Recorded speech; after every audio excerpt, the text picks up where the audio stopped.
Hi, నేను మీ Jayareddy Tammineni, business analyst and business strategist. I'm the founder of Tiva business solutions private limited. మీరు startup ప్లానర్సా లేకపోతే already business start చేసిన owners అయితే మీకోసమే ఈ వీడియో. అసలు ఇండియాలో బిజినెస్ రిజిస్ట్రేషన్స్ ఎన్ని కైండ్ ఆఫ్ బిజినెస్ రిజిస్ట్రేషన్స్ ఉన్నాయి, ఎలా బిజినెస్ రిజిస్ట్రేషన్ చేసుకోవాలి. మేజర్గా ఇండియాలో కమర్షియల్ యాక్టివిటీస్ని బట్టి, నాన్ కమర్షియల్ యాక్టివిటీస్ని బట్టి మన ఇండియా బిజినెస్ రిజిస్ట్రేషన్ చేసుకోవాలి. Like commercial activities private limited, LLP, partnership firm, proprietorship, NBFC, public limited and farmer producers companies.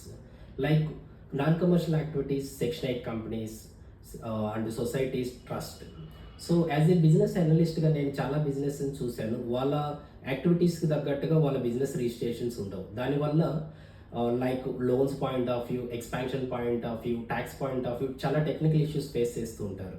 So ఇలాంటి అన్ని అవాయిడ్ చేయాలనుకుంటే మీరు ఒకసారి మా టీవా బిజినెస్ సొల్యూషన్స్ అప్రోచ్ అవ్వండి. మా టీవా బిజినెస్ సొల్యూషన్స్ ఎక్స్పర్టే మీకు పూర్తి గైడెన్స్ ఇస్తుంది.